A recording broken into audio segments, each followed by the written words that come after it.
Things can be a bit confusing in May, can it not? We've already had British summertime announced. We've sprung forward. However, somebody forgot to tell the weather. At the moment, we're experiencing things like April showers and the mad March winds, all coming together. But then again, this is Scotland. And in between these, we have sunshine, where there's spurts of growth. But meantime, we still have to protect things. We still have to look after those young seedlings, which are a bit like ideas and life in a way, generally for us humans. We get expectations of where we should be in the seasons of our lives and how things should be working, or not, as the case may be. There are many things that we can be doing to protect and to nurture and to make things better. Or we can just leave them to their own machinations and see what happens. For some of us, that's an option. Not all the time. When it comes to connecting, I like to talk about the garden because it's a really good metaphor for what happens in life.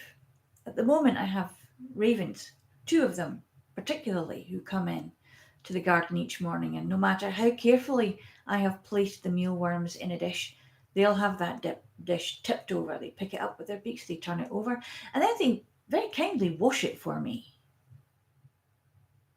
I wonder what it is that they're doing. Then I thought maybe it's because their beaks are so large they find it difficult to pick up the mealworms from a dish. Therefore, they turn it out so that they can pick them up from the ground much easier. I don't know, but it's fun to watch them. I enjoy watching what's going on in the garden with the change of seasons. And let's face it, the way things are at the moment, even although things are starting to get better, maybe. We're a bit like tortoises at the moment, or turtlekin. And we peep our heads out, and then suddenly there's another lockdown, and we slack our heads right back in again. But the one thing that we can do in our homes, in our houses, is we can look after plants and animals. We can look after our pets. We can take care of things, but we can also take care of ourselves in doing that. Bringing things outward, bringing our nurturing ability, our natural need for touch, we can give that attention to plants and to our pets. For a long time, we've possibly looked at pets and just taken them for granted, and plants particularly. Not thinking, yeah, I just chuck a bit of water at it and it's going to be fine. These are actually living, sentient things. They know where the sun is. They like to feel their roots in the earth.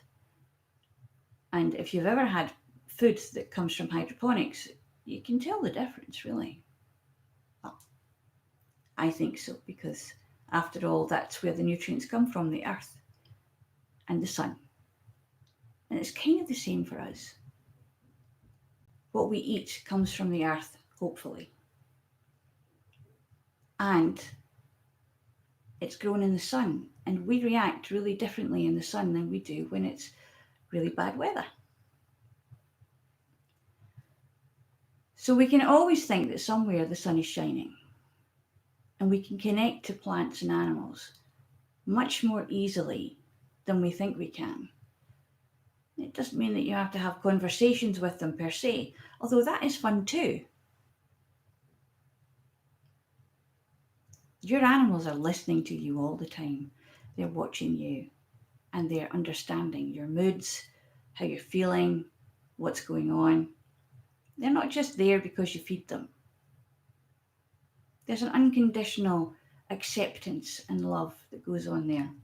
Different to some that we know, but it's good.